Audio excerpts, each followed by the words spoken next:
तो हम एक सिचुएशन बनाते हैं, net acceleration of particle in rolling motion देखेंगे आज के लेक्चर में हम। ठीक, so let's consider a rolling body, ठीक है, जिसके पास पहले हुआ करती थी वेलोसिटी। ये सिचुएशन में अगर मैं पूछूं कि इसका एक्सेलरेशन ऑफ सेंटर ऑफ मास कितना है, तो तुम क्या बताओगे बच्चों? इसके पास कांस्टेंट वेलोसिटी, तो इसका एक्सेलरेशन कितना? 0। ठीक है, अगर हमने मान लिया कि ये पार्टिकल है जो एक्सेलरेट कर रहा है अभी, let's say in this situation this body is now accelerating with acceleration a। ठीक है, मतलब रफ्तार बढ़ाते जाएगा, velocity 5 metre per second, 10 metre से 15, 16, 17 रफ्तार बढ़ा रहा है, मतलब एक्सेलरेशन हो रहा है अगर ऐसी कंडीशन है तो। ठीक है, तो कितने प्रकार के एक्सेलरेशन होते हैं उसकी जानकारी हमें लेनी पड़ेगी। बॉडी रिवॉल्व भी कर रही है, तो जब इसका एक्सेलरेशन होगा लीनियरी सामने चलने वाला, और मान लेते हैं उसका एंगुलर एक्सेलरेशन भी हो रहा है अल्फ़ा, बॉडी का एंगुलर एक्सेलरेशन भी हो रहा है अल्फ़ा। इसका मतलब क्या है कि ओमेगा चेंज हो रहा होगा। यहाँ पे क्या क्या चेंज हो रहा है तब एक्सेलरेशन होगा? ओमेगा चेंज होगा, velocity of centre of mass change होगी, तो ये चेंज होगा तो क्या क्रिएट होगा? Alpha. Velocity of centre of mass change होगी तो क्या क्रिएट होगा? एक्सेलरेशन ऑफ सेंटर ऑफ मास। ठीक है, क्या तुम्हें और दो किस्म के एक्सेलरेशन याद है? क्या दो किस्म के एक्सेलरेशन तुम्हें याद है? कोई पार्टिकल P को फोकस करते हैं, let's say a particle P is here. इस पार्टिकल P के पास अभी कितने एक्सेलरेशन मौजूद है ये पर्टिकुलर सिचुएशन में, ये हमें देखना है। ठीक है, इसको मैं फिर से एक बार बता दूँ, ये सिचुएशन क्या है। हमें एक्सेलरेशन की इन्फॉर्मेशन जाननी है कि मान लो कि कोई रोलिंग बॉडी एक्सेलरेट कर रही है, पीछे तो नहीं कर रही थी, यहाँ पे वेलोसिटी से चल रही थी, कांस्टेंट वेलोसिटी से। हमने कहा अभी ये एक्सेलरेट कर रही है, तो कैसे एनालिसिस करेंगे रोलिंग मोशन को?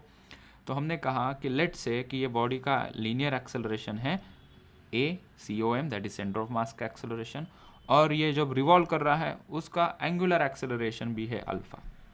और ये भी बता दिया कि अल्फ़ा क्यों आता है, क्योंकि ओमेगा चेंज हो रहा है, और यहाँ पे velocity of centre of mass change हो रही है, इसलिए एक्सेलरेशन हो रहा है ACOM। ठीक है, now for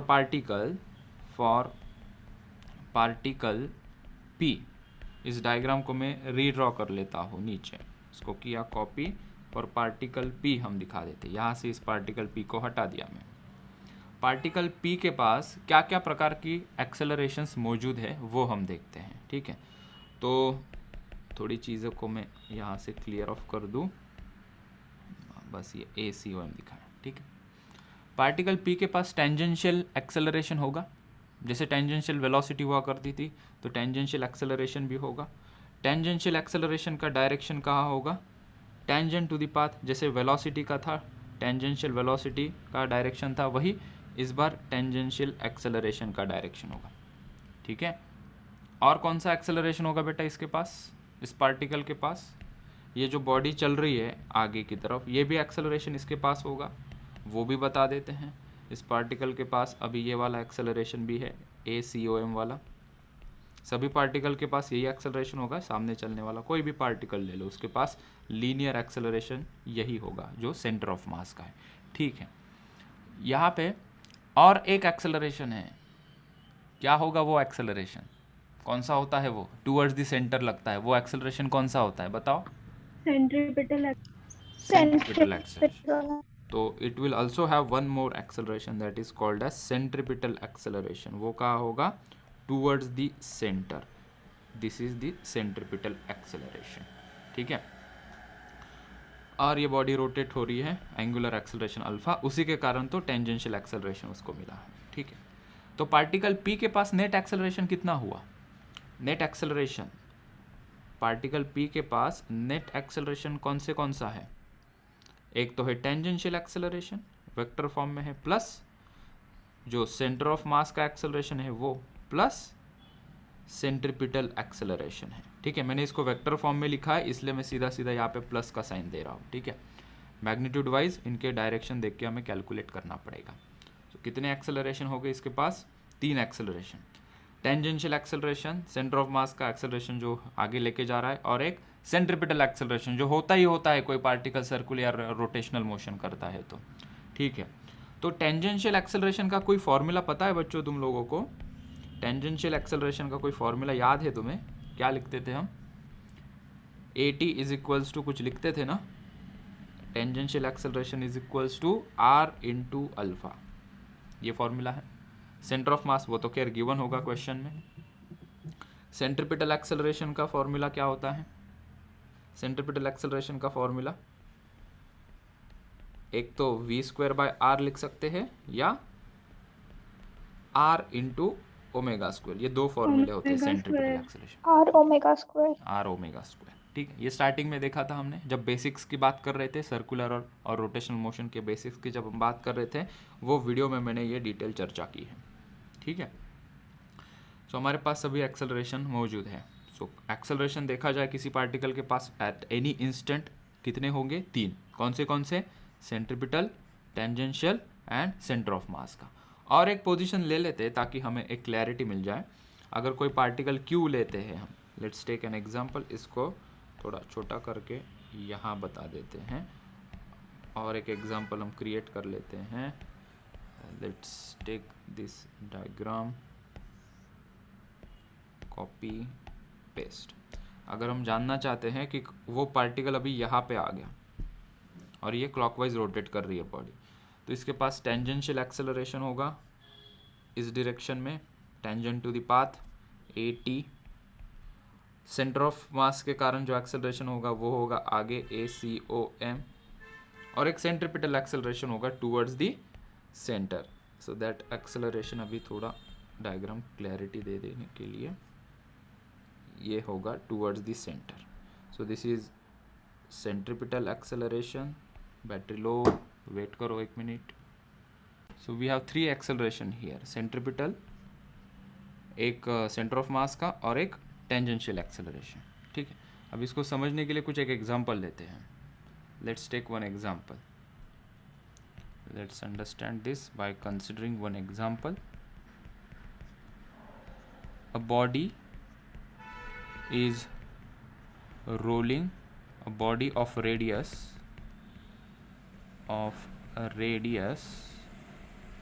1 meter is shown in figure। तो ये बॉडी है, रोल कर रही है, ठीक है। कुछ इन्फॉर्मेशन डायग्राम के थ्रू गिवन है, जैसे कि सेंटर ऑफ मास का एक्सेलरेशन गिवन है 5 मीटर पर सेकेंड स्क्वायर, ठीक है। और इसकी रेडियस तो ऑलरेडी गिवन है, r is equals to 1 metre. Given data मैं यहाँ पे लिख देता हूँ, क्वेश्चन को शॉर्ट बना रहा हूँ। ओमेगा इसका है, ओमेगा इज़ गिवन 3 रेडियन पर सेकेंड, और वो चेंज हो रहा है और उसके कारण जो एक्सेलरेशन प्रोड्यूस हो रहा है वो है 2 रेडियन पर सेकेंड स्क्वायर, ठीक है। और हमें क्या फाइंड आउट करना है? Find net acceleration of particle जो कि मौजूद है यहाँ पे, ये टॉप पे, particle P। So particle P का नेट एक्सेलरेशन हमें कैलकुलेट करना है। कैसे करेंगे नेट एक्सेलरेशन कैलकुलेट? तो पॉइंट P के पास कितने एक्सेलरेशन है वो हम डायग्राम में पहले इंडिकेट कर देते हैं। सो ये पार्टिकल P, इसको जूम करते हैं, तो कौन से एक्सेलरेशन इसके पास है? एक तो सेंट्रिपिटल, एक टेंजेंशियल एक्सेलरेशन, ठीक है, और दूसरा because of centre of mass ACOM। ऐसे 3 एक्सेलरेशन इसके पास है, ठीक है। So body at P, particle P has, ऐसा लिखना सही होगा। so, हमने लिखा पार्टिकल P हैज 3 एक्सेलरेशन। पहला है ACOM, वो तो फिक्स है, वो कितना है? 5 मीटर पर सेकेंड स्क्वायर, ठीक है। दूसरा टेंजेंशियल एक्सेलरेशन, कितना होता है टेंजेंशियल एक्सेलरेशन का फॉर्मूला बताओ टेंजेंशियल एक्सेलरेशन का। R into alpha. So tangential acceleration कितना मिलेगा? रेडियस 1 मीटर है, अल्फा कितना है? 2, that is 2 metre per second square. 2 acceleration तो फाइंड आउट कर लिया हमने, तीसरा एक्सेलरेशन भी फाइंड आउट कर लेते हैं, that is centripetal acceleration. Centripetal acceleration R omega square. R is 1, omega square, omega कितना है 3, तो यहाँ पे ये 3 का square that is 9 metre per second square. 3 acceleration हमारे पास आ गए। तो हमें नेट एक्सेलरेशन पूछा है, तो यहाँ पे देखो सेंटर ऑफ मास का एक्सेलरेशन और टेंजेंशियल एक्सेलरेशन टॉप पोजीशन में सेम डायरेक्शन में है। So for net acceleration we can say that, इसको मैं यहाँ लेता हूँ, लेट्स ब्रिंग दिस हियर, इस डायग्राम को भी यही लेते हैं।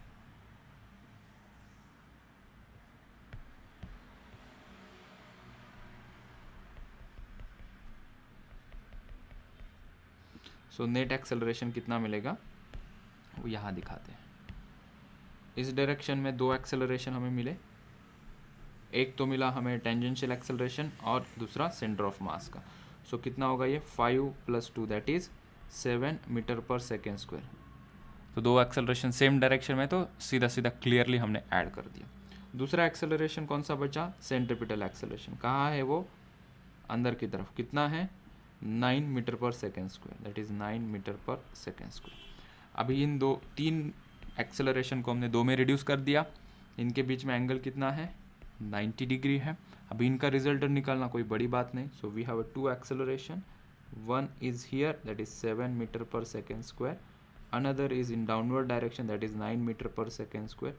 इनका रिजल्टेंट कहाँ आएगा, इनका रिजल्टेंट कहीं इस डायरेक्शन में आएगा। So that is the net acceleration. So net acceleration हमें इस फॉर्मूला से मिल जाएगा √9 स्क्वायर प्लस 7 स्क्वायर। ठीक है, कितना आएगा ये वो कैलकुलेट कर लेना। दिस इज योर आंसर, लिख लो इतना जल्दी। सो अभी जानकारी लेते हैं व्हाट इज प्योर रोलिंग। ध्यान देना बच्चों, यहाँ पे बहुत ज़रूरी पॉइंट है ये, मिस कर दोगे तो छोड़ दोगे पूरा। क्वेश्चन आते हैं इसके ऊपर। प्योर रोलिंग मतलब क्या, कोई बॉडी है, फ्रिक्शन सरफेस, फ्रिक्शन ज़रूरी है, बिना फ्रिक्शन के प्योर रोलिंग नहीं होगा। पहली बात समझ लो, बिना फ्रिक्शन के प्योर रोलिंग पॉसिबल नहीं। क्यों, क्योंकि ये बॉडी स्लाइड हो जाएगी ना इस सरफेस के ऊपर। सो फ्रिक्शन वाले सरफेस के ऊपर कोई बॉडी रोल कर रही है, आगे जा रही है।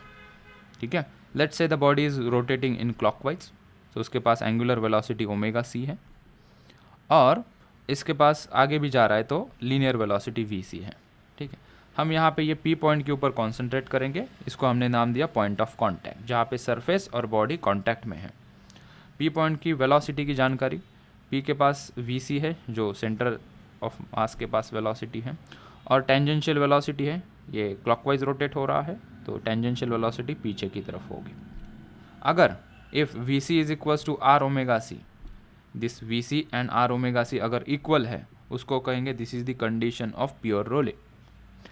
अगर V C is equals to R omega C, इससे क्या हम इंफॉर्मेशन एक्सट्रैक्ट कर सकते हैं कि वेलोसिटी ही नेट इसकी ज़ीरो हो गई। सामने भी ऐसा मान लो 3 मीटर पर सेकेंड और पीछे भी 3 मीटर पर सेकेंड, तो नेट वेलोसिटी पॉइंट पी की तो हो गई ज़ीरो।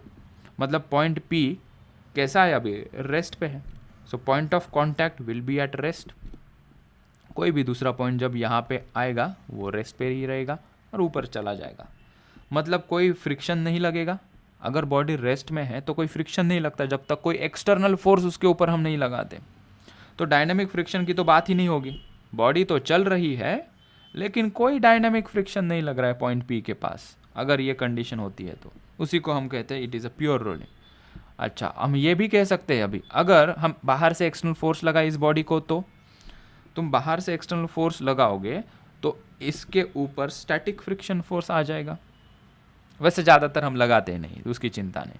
मतलब यहाँ पे एक्सटर्नल फोर्स है नहीं अभी की सिचुएशन में, तो हम कहेंगे कि एक्सटर्नल फोर्स नहीं है, मतलब पॉइंट पी के ऊपर कोई फ्रिक्शन नहीं। So friction at point P is zero at pure rolling condition. And pure rolling condition क्या है, वी सी बराबर R omega C. R is nothing but radius of this sphere, R is nothing but radius of this sphere. Omega C समझते हो ना, angular velocity, and V C is centre of mass की linear velocity. फिर समझते हैं slide होगा तो, rolling के साथ साथ स्लाइड अगर हो रहा है तो रोलिंग विथ स्लाइडिंग।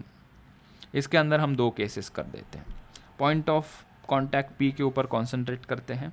अगर V C is greater than R omega C, मतलब पॉइंट पी सामने की तरफ फिसलेगा, इसकी वेलोसिटी लेट से 3 मीटर पर सेकेंड है और पीछे मिल रहा है 2 मीटर पर सेकेंड, तो फॉरवर्ड डायरेक्शन में वेलोसिटी ज़्यादा हो रही है, तो ये फॉरवर्ड डायरेक्शन में स्लिप होगा, तो इसको फॉरवर्ड स्लीपिंग भी कहते हैं। इस कंडीशन को हम फॉरवर्ड स्लीपिंग भी कहते हैं, ठीक है, क्योंकि आगे की तरफ स्लिप होगी बॉडी, क्योंकि Vc इज मोर।